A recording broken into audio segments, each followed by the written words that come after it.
Hey everyone.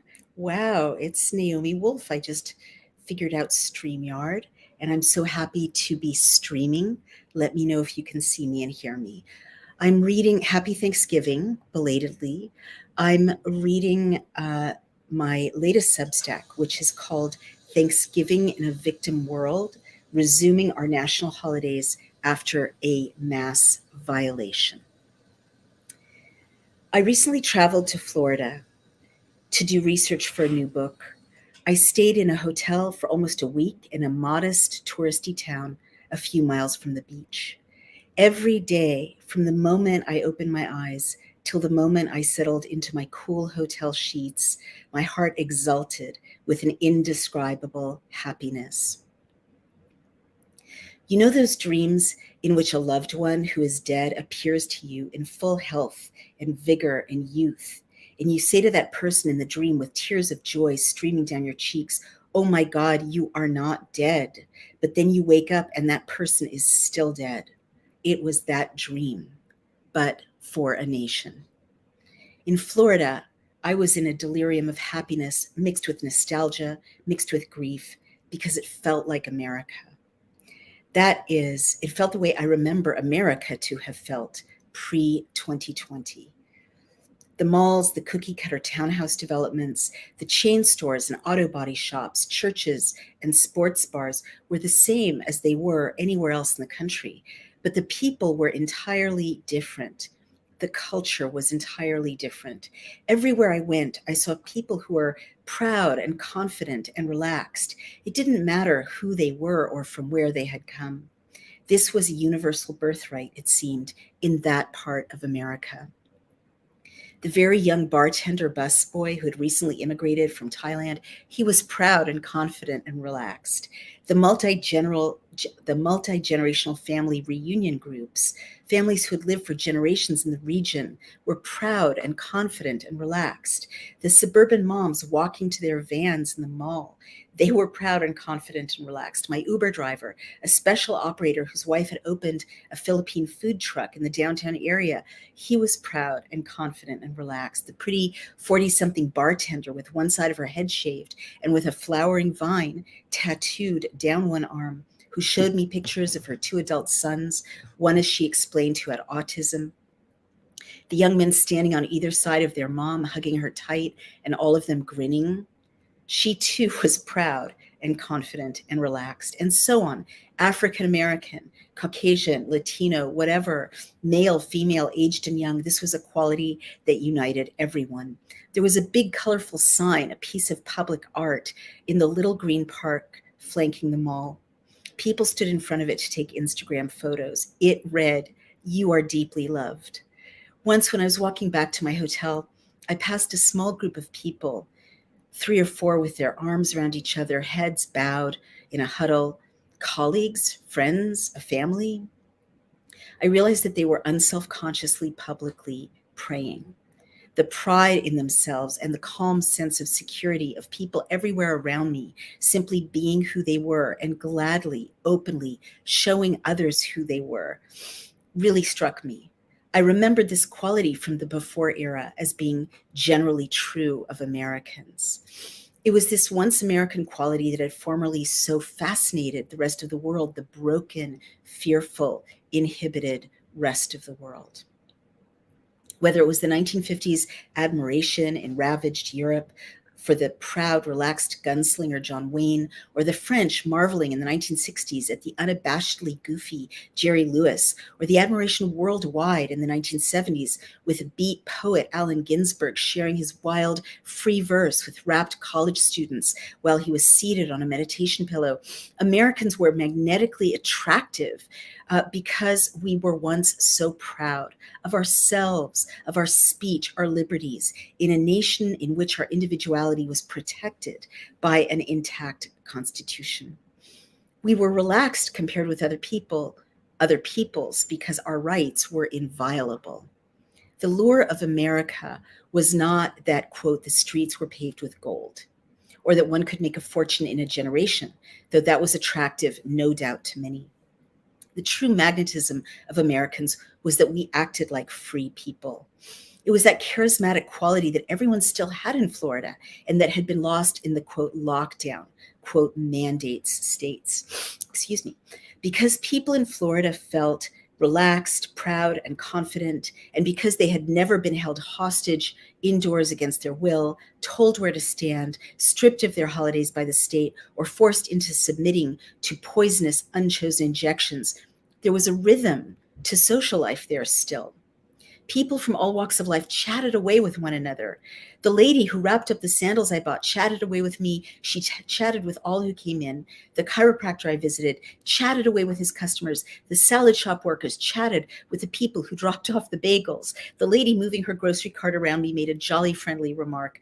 All this complexity took place in a peaceful, almost measurable rhythm. When social scientists have done stop motion videos of people moving around a city intersection, they prove that humans move in a perceptible rhythm. By the same token, newborns sync their breathing and nervous system with their moms, and vice versa, and happy couples' respiration and even heartbeats align when they sit near each other. Whole communities unconsciously align with one another in creating these complex rhythms. I have felt that something is now discordant, jarring in how we in the lockdown states relate to each other post 2022. The contrast with Florida showed me what it is. We have had our community rhythms broken off and silenced. Now, as we start up our lives again, our interactions are tentative, awkward, erratic. Do we chat with the checkout girl? Do we not, as she's just trying to breathe behind her mask? Did she get out of the habit of chatting if unmasked now? Do we drop in on a friend or do we Zoom now forever? Do we hug, shake hands, not hug, not shake hands? Or do we never again just embrace, just kiss, just stop by? It's all smashed to smithereens. But in Florida, I saw from the richness of those little social moments that these were people who had not lost 2 years of church, of knitting clubs, of Rotary, of synagogues, of playdates, of ballroom dancing, of after-work happy hours, of bowling, of fishing, of brunch, of poker games, of christenings, of bar mitzvahs. So the myriad invisible bonds that are created with every human interaction and woven tight by kindness and mutual enjoyment and shared mission, these had never been severed in Florida. That continuity allowed for the easy, restful, elegant human rhythm I saw all around me. How lovely it was. How heavenly. If you want the kingdom of heaven, it turns out that other people simply acting decently to one another in community are, in fact, the kingdom of heaven. I think Jesus did try to tell us that. In contrast, we in the lockdown states, the mandate states, barely know how to approach one another now. We have lost 2 years of weaving our lives together. The babies and toddlers of 2020 to 2022 in Florida still engage in peekaboo. I realized when a Floridian toddler launched into the game with me how much I missed that ancient interaction. I happened to visit Houston after my Florida journey, and while the freedom of Texas had not been as absolute as the freedom of Florida, I saw the same relaxed pride and confidence among adults and the same expressiveness among little ones that I had seen in Florida. The babies and toddlers of Florida and Texas still issue crazy, heart-melting smiles at passing strangers and wave at them or babble at them or try to tell them things as human babies and toddlers evolved to do. But this innate expressiveness has become all but extinct among the babies and toddlers of 2020 to 2022 up in the Northeast or in California or in other lockdown mandates states. These Northeastern little ones of 2020 to 2022 stare with blank, impassive faces at adult faces that have only recently emerged from terrifying, disorienting masks. The expression of these poor children is more insect-like than human. And without that gorgeous interactivity, these babies and children of 2020 to 2022 lose much of the human charm with which they would otherwise be endowed. Their stony impassiveness is a devastating feedback loop. As they are not talking to or babbling to or smiling at adults, fewer adults talk to or smile at them. Why do I raise all of this in relation to Thanksgiving 2022? Because we must face the fact that adults in the parts of the country that locked down and endured mandates do not have this relaxed pride, so formerly typical of Americans anymore, and their children too now are different. These populations I saw so clearly as I went from Florida and Texas to the Northeast now have something broken in them, in us. I realized when I left Florida and Texas and landed in Boston and drove to New York that what blankets the lockdown and mandate states is shame and fear. Yes, still, there is a palpable blanket of shame and fear now over New York, over Massachusetts, because we have all been through a life-changing traumatic experience, and not just for a day or for a month, but for 2 years. We were all violated in front of one another. We were all made helpless to save one another or ourselves. Husbands could not protect their wives from being forcibly injected if the wives had to keep their jobs. Parents could not save their adult children from being forcibly injected if the adult children wished to feed their own families. Adult sons and daughters could not save their elderly parents from miserable isolation and from dying alone. Wives could not save their husbands from being neglected in hospitals or even murdered with remdesivir. I once knew a toddler who had to have her hair brushed, and there were tangles. She protested and bellowed and resisted as a healthy child will. "You have to, darling," I said as soothingly as I could as I brushed the tangles out as gently as I knew how. "Honey, you have to." The minute she had a chance, a few days later, she sat me down on a stoop and pretended to pull tangles out of my hair. "You're hap to," she told me furiously. "You're hap to." The desire to fight back, to avenge harm is innate in us as healthy animals. But for 2 years, we in lockdown states were stripped of our powers to defend ourselves or our loved ones, and everyone saw our powerlessness. As any sexual assault survivor knows, as traumatic as the violation is, equally traumatic is the fact that most sexual assault survivors were not able, whether they were overpowered or detained or threatened, or they simply froze, to resist or to fight back. Studies have shown that when a victim was not able to fight back, the attack leads to more serious and long-term PTSD than victims sustain, not to minimize their experience, who were able to fight back. This is true for PTSD among veterans as well. For the past 2 years, all of us in lockdown states were violated and traumatized, and very few of us were allowed or allowed ourselves to fight back. I am a survivor of sexual assault in childhood, as you know if you read my essays, so I do not make this analogy lightly. But there is so much of the same flavor, the same tenor as that of the flavor and tenor of sexual assault in the way that locked down and mandated populations, men and women and children, were held against their will, forced inside, restrained, threatened and intimidated, publicly shamed, and compelled to submit themselves to an outside implacable power that claimed and invaded and penetrated their bodies against their will. So yes, sexual abuse traumatizes for a lifetime. No matter how good your therapy is, or how fortunate your circumstances in other ways, or how safe your relationships are for the rest of your life. By the same token, in the lockdown and mandate states, we are damaged and broken with mass PTSD. And no matter what happens to us in the future, this will always be part of who we are and part of what has happened to us.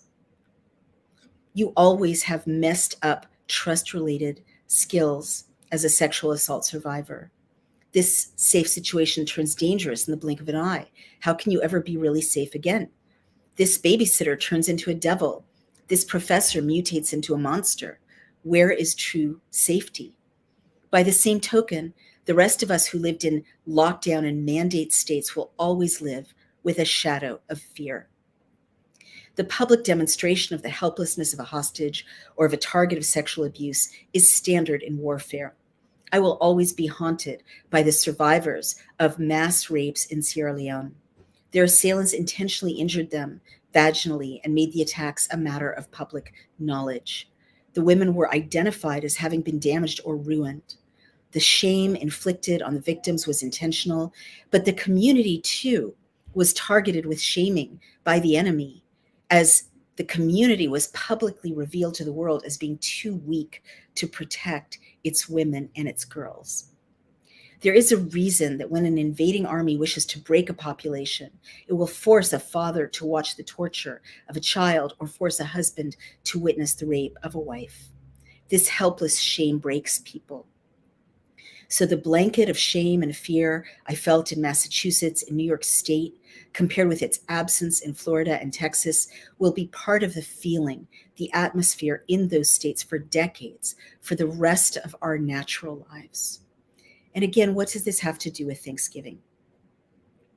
We in New York State, in Massachusetts, all over the country that went along with COVID tyranny in 2020 to 2022 are resuming shopping for, planning for, and preparing, I wrote this a couple of days ago, Thanksgiving dinner in a deeply shameful context, because we lost 2 Thanksgivings to what has now been revealed as a massive hoax.